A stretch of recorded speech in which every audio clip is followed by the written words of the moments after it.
Prête? Quand vous voulez. On est parti. Salut, je m'appelle Lily Sévessi. Julie Simon, Estelle Grec, Sophie Faguet, Charlotte Yvain, Anne-Claire Lebert et je suis candidate à la sélection Skipper Massif 2023.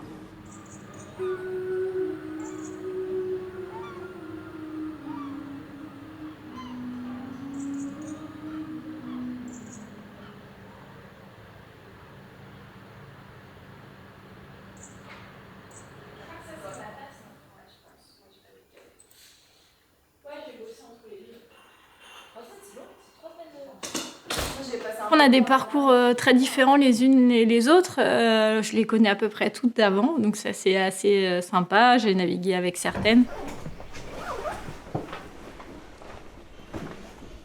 En fait, on n'est pas très nombreuses comme filles à faire de la course au large et de la voile. Déjà que la voile, c'est un petit milieu, alors les filles dans la voile, c'est encore un plus petit milieu. C'est la première fois que c'est une sélection féminine. Pour autant, on verra plus tard, la Massif n'a pas forcément changé ses critères d'éligibilité pour la candidate. Donc je trouve ça plutôt bien.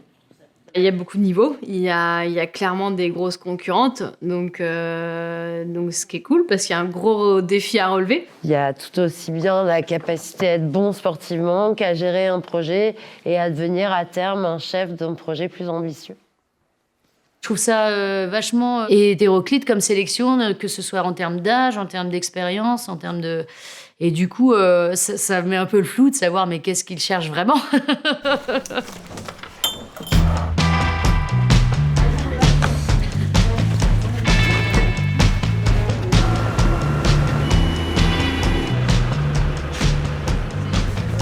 ouais, putain, il va falloir que je m'habitue qu'on ait suivi toute la semaine.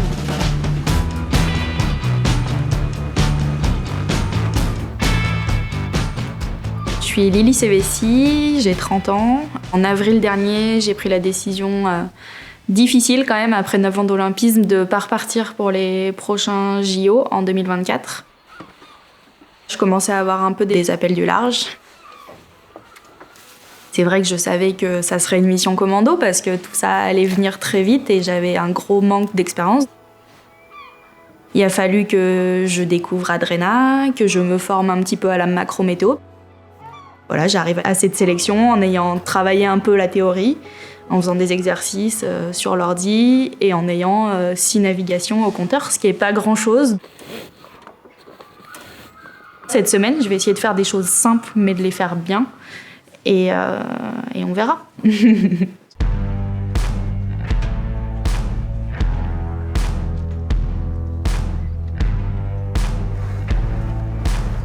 L'enjeu, il est hyper important pour moi parce que la sélection Massif, j'aspire à ce genre de projet depuis quelques années déjà. Ça me permettrait vraiment d'aborder l'avenir sereinement et de pouvoir enfin me consacrer à 200% à la performance. Je vais vraiment faire mon maximum dans tous les domaines et puis le but, c'est de gagner.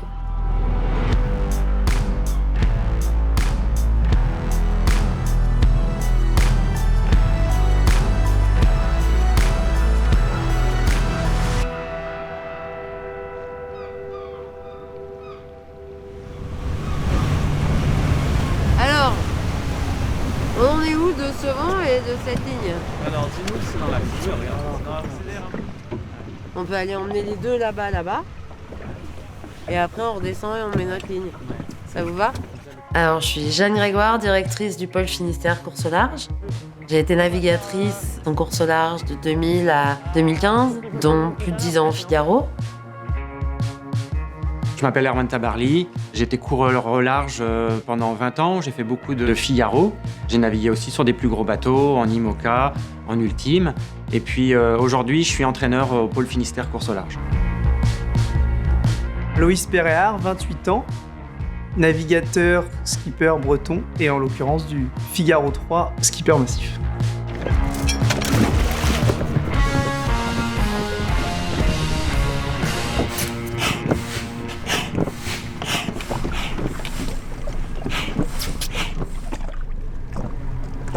Il n'y a pas beaucoup de vent. C'est un peu mou. J'espère que ça va être acceptable pour réussir à donner un départ et faire un parcours sans trop d'aléatoires. D'être en duo sur un projet comme ça, pour moi, ça peut être que positif. Parce que clairement, Loïs a déjà 1 année de massif. Donc en fait, il va nous apporter beaucoup en termes de gestion du projet.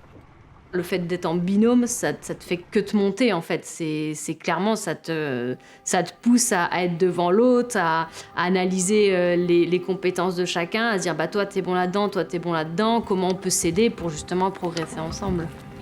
3, 2, 1, top départ, c'est un bon départ. Elle est blindée de GV là par contre pour le coup. Ouais, le bateau il est arrêté, le truc. La corne elle est au vent, t'as vu? Ouais. C'est trop là. C'est pas qu'elle a pas de vent, c'est qu'elle est réglée comme une patate. C'est pas un truc que j'ai l'habitude de faire où je suis forcément très à l'aise, parce qu'en plus je l'ai vécu cette sélection, c'est pas, je vois très bien ce que ressentent les candidates. Il y a quand même un beau projet à la clé, donc ça peut changer beaucoup de choses dans une carrière.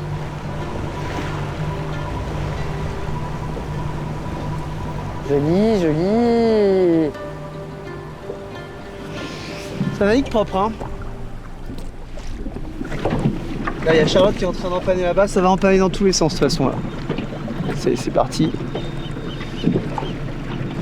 Et là, c'est grosse débauche d'énergie, d'empannage. C'est celle qui va réussir son empannage qui risque de remporter la manche. De se filer dans les traves.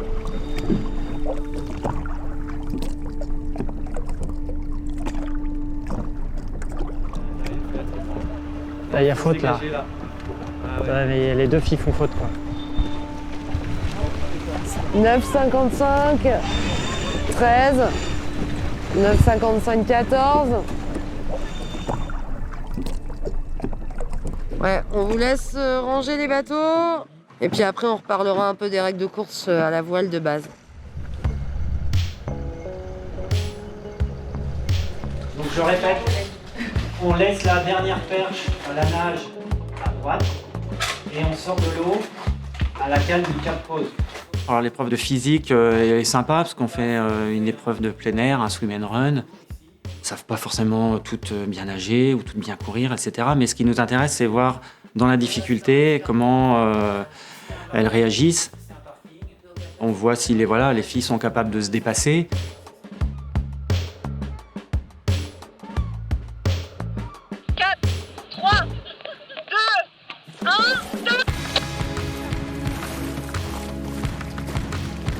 Je pense que celle qui marche devant, ça doit être Julie. Et qui a l'air en rythme, enfin qui lâche pas de rythme depuis le début, quoi. Ouais, c'est Sophie. C'est Sophie, c'est une nageuse, ouais. Allez les filles! Moi, j'ai pas nagé depuis le collège. Clairement, il m'aurait fallu 6 mois de préparation pour avoir un niveau à peu près correct. Je fais du dos crawlé, mais pendant même pas, 20 secondes. Et là, je me remets dans l'autre sens pour voir où j'en suis. Et là, j'avais fait demi-tour. Regardez devant vous, quand même! Donc du coup, j'étais là, bon bah zut, je repars sur la brasse, c'est pas possible.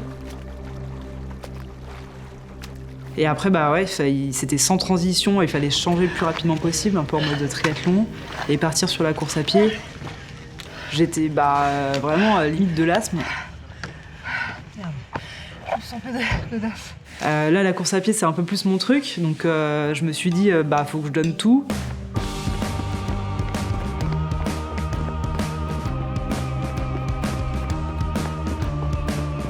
Tu sais nager ou tu sais pas nager, comme c'est pas très long, si t'as la caisse physique et que tu sais t'arracher, tu vas montrer autre chose.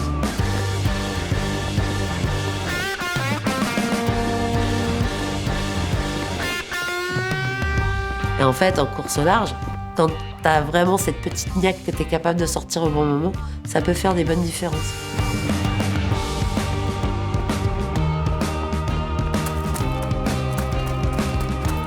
Je double Anne-Claire et puis j'arrive quasiment en même temps que Lily, donc ouais, une bonne remontée qui fait du bien au moral. 450 mètres de nage, enchaîné avec une course à pied de 4 km et enchaîné par un petit jeu de dextérité.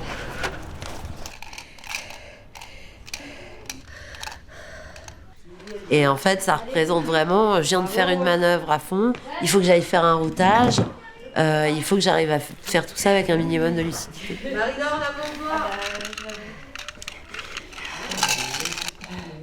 Ah merde. Top. Top. Donne-moi le temps, Marie-Laure. 16, 22, 16. Merci.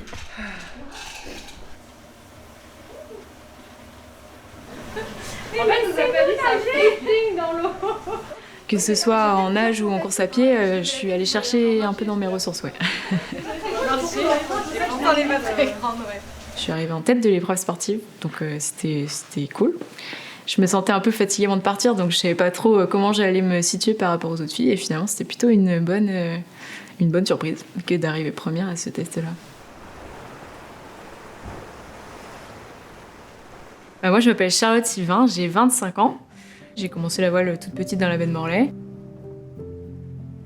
J'ai fait de l'optimiste, du dériveur, pas mal de dériveurs doubles au pôle à Brest en 420 et en 410.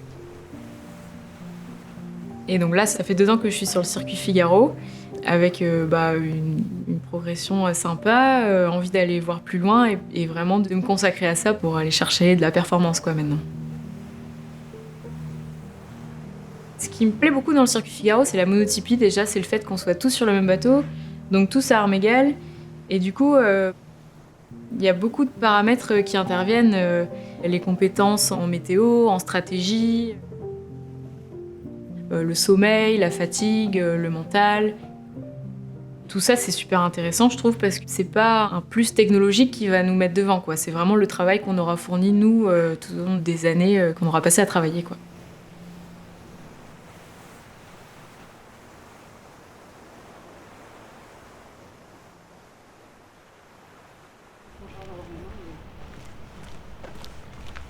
Dans notre métier, on doit clairement être multitâche parce qu'il faut savoir tout faire et on gère nos projets.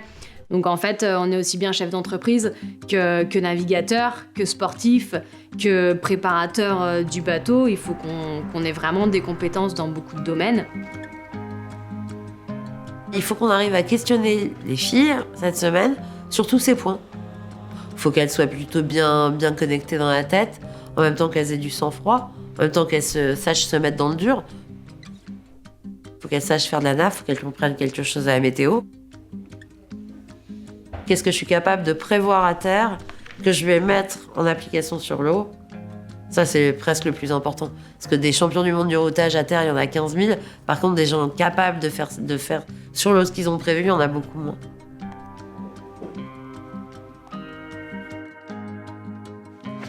Et puis après, on reparlera de la sécu.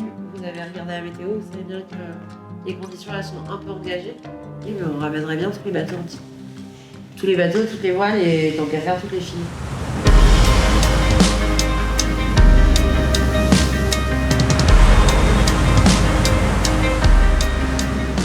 Sur le parcours côtier, c'est plus en stratégie que ça s'est joué finalement, avec un passage de front à négocier. Moi, je me suis un peu trop focalisée, je pense, sur la vitesse du bateau et j'ai loupé une petite bascule de vent après le front qui a permis à Anne-Claire de repasser devant. C'est vrai qu'avec la gestion du front, j'ai fait une belle option qui m'a permis de passer en tête malgré un départ volé où j'ai dû revenir, donc qui m'a fait partir derrière la flotte. J'ai essayé de tricoter comme je pouvais pour pas la laisser partir trop loin devant. C'était un peu le choc des générations sur cette course.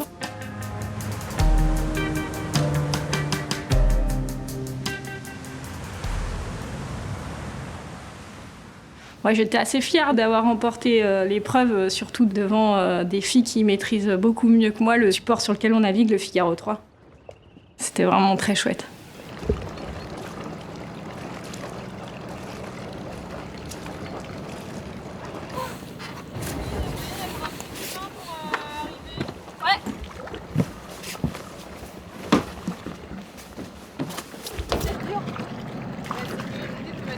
Je pense que l'expérience joue un peu sur ce genre de situation. En gros, il y a la théorie dans les livres et puis il y a la pratique. Maintenant que j'ai vu que ça se passait comme ça, je referai plus l'erreur.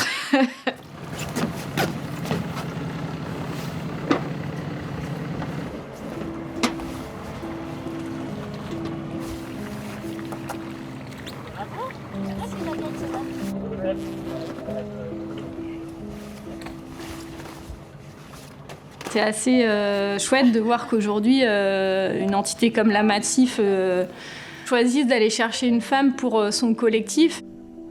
Pour moi, ça me touche particulièrement parce que c'est vrai que je travaille dans la course au large depuis maintenant 7 ans. J'ai navigué avec beaucoup d'hommes, de femmes. Je vois cette force qu'est justement la mixité dans un collectif. Voilà, le moteur qui est totalement sorti. Et le problème, c'est que le joint spi qui est tout autour fuit. Il faut aussi un petit peu d'aide pour faire embarquer des femmes à bord des bateaux. Donc c'est ce qu'a choisi de faire le Figaro en imposant une transat mixte. La Volvo Ocean Race en imposant une femme à bord. Alors ça peut être critiquable, mais en tout cas c'est un bien pour l'intégration des femmes sur les bateaux.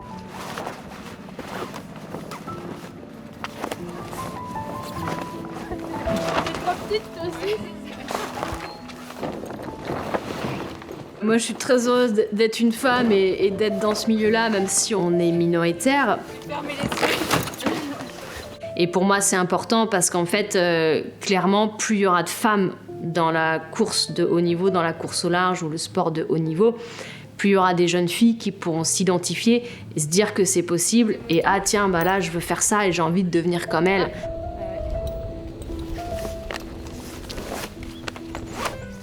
Les filles qui sont venues ici, elles sont pas venues pour dire moi je suis une femme et je présente les atouts genrés d'une femme. Et vous allez me choisir pour ça. Donc, quand tu leur dis t'es une femme, dis j'aimerais juste que tu saches qu'en fait j'ai été championne du monde de match race. J'aimerais juste que tu saches que j'ai été vice-championne du monde de cadon. C'est le cas des filles qu'on a là. Tu m'étonnes. Mais bon, c'est la vie quoi. Le retour était... T'as juste envie d'être le meilleur marin et que tu sois un homme ou une femme, des fois tu bats des gars, des fois c'est eux qui te battent. Et en fait, pour faire du double mix depuis 3 ans, je trouve ça absolument génial comme pratique. Et parce qu'on n'a pas la même façon de naviguer. Il y a parfois vraiment 2 modes très différents et qui peuvent être très complémentaires, quoi. Donc quand tu trouves la bonne personne et que ça match, c'est juste génial, quoi. C'est vraiment ce qui donnerait à Massif de la grandeur dans cette sélection féminine. C'est que ce soit pas seulement d'accompagner un effet de mode, en disant on est vraiment allé chercher chez une femme les mêmes qualités que chez un homme. Et jusque maintenant, chez les hommes, ils sont allés chercher des hommes capables de gagner. Et aujourd'hui, s'ils veulent être raccord avec leurs valeurs, ils vont aller chercher une femme capable de gagner.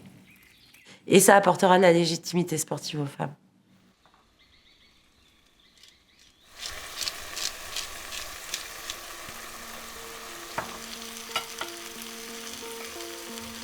C'est tellement important ce qui est l'enjeu là de cette sélection que je trouve que je suis encore plus stressée, plus alerte, plus mobilisée que sur une solitaire. Je dors pas beaucoup, chaque jour j'essaye de bien débriefer ce que j'ai fait et de préparer la suite. J'y pense le soir, j'y pense dans mon lit, enfin voilà, je suis focus à fond là-dessus et j'ai rarement ressenti une telle intensité pendant aussi longtemps.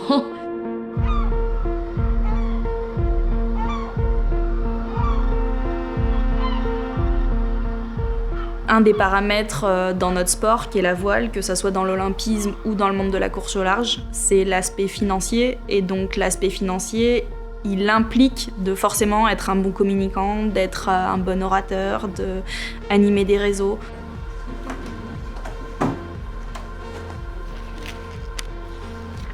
Le grand oral est vraiment haut de la pile sur les évaluations de la semaine. Le grand oral, c'est demain, vous avez rendez-vous dans une belle société, vous voulez aller vendre votre projet, présenter votre projet. Pourquoi me sponsoriser moi? Pourquoi ce projet sportif est intéressant pour l'entreprise? C'est le moment clé de la sélection, ouais. C'est hyper important d'avoir bien préparé son truc et de bien s'entraîner pour le jour J devant le jury, faut que ça marche, quoi. Pouvoir leur exprimer les raisons pour lesquelles. C'est aussi ce qui est très intéressant de participer à ce jury. Rien n'est fait d'avance. Et le dernier moment où on va débriefer ensemble suite aux soutenances donc, de ces 6 candidates, les jeux ne sont pas encore faits.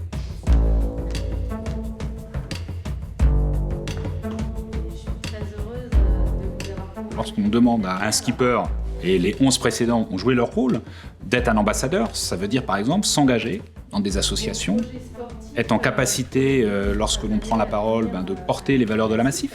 Et qu'ils incarnent aussi, de par leurs actions, la responsabilité sociale et environnementale qu'on porte à la Massif.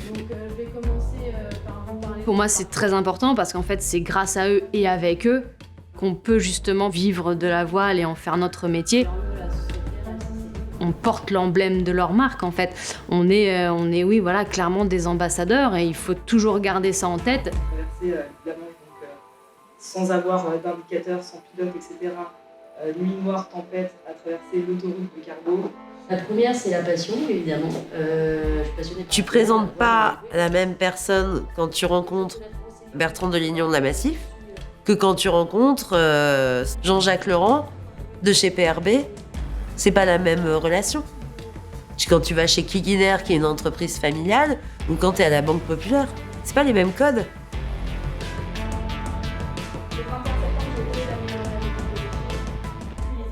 Et donc du coup, toi, en tant que coureur au large, tu dois absolument apprendre ou connaître ces codes et pas te tromper.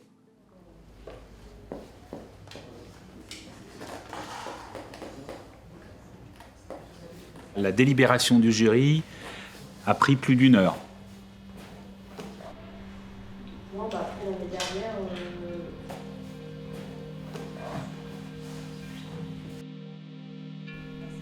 Ça a soulevé beaucoup de questions de la part de la Massif, de part des représentants du pôle et de la fédération.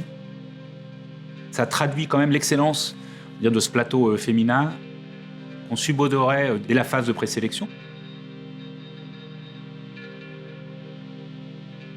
C'est de la détection, quelque part. Détecter un talent, détecter une pépite. À nous aussi d'essayer de voir laquelle a le plus de marge de progression. Ça, on ne peut pas le savoir.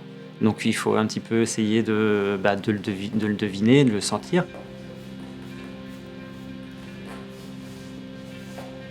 Il y a une pression forte sur le jury parce que d'abord on ne doit pas se tromper. Et puis on doit être au niveau aussi dans ce qu'on va renvoyer en l'occurrence ces candidates. On doit leur dire pour quelles raisons on ne les a pas retenues. Et là, il faut être aussi très transparent et c'est aussi notre responsabilité de les faire progresser.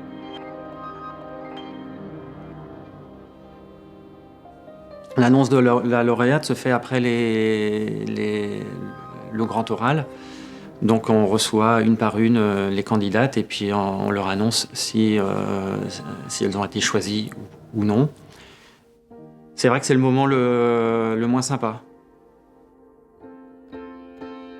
Il y a 5 candidates où il faut leur dire qu'on ne les prend pas et trouver les mots. Et c'est le moment que j'aime le moins et que je trouve le plus dur.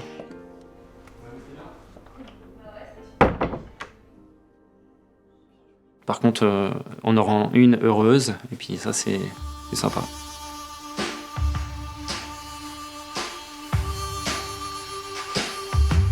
Elle repart avec un beau blouson massif, directement, et puis la perspective d'attaquer de la course au large professionnelle à partir de janvier pour 1, 2 ou 3 saisons sous les couleurs massives. Je suis trop contente. Je fais partie du team massif maintenant. Oh, pardon. Bravo. Je leur ai dit notre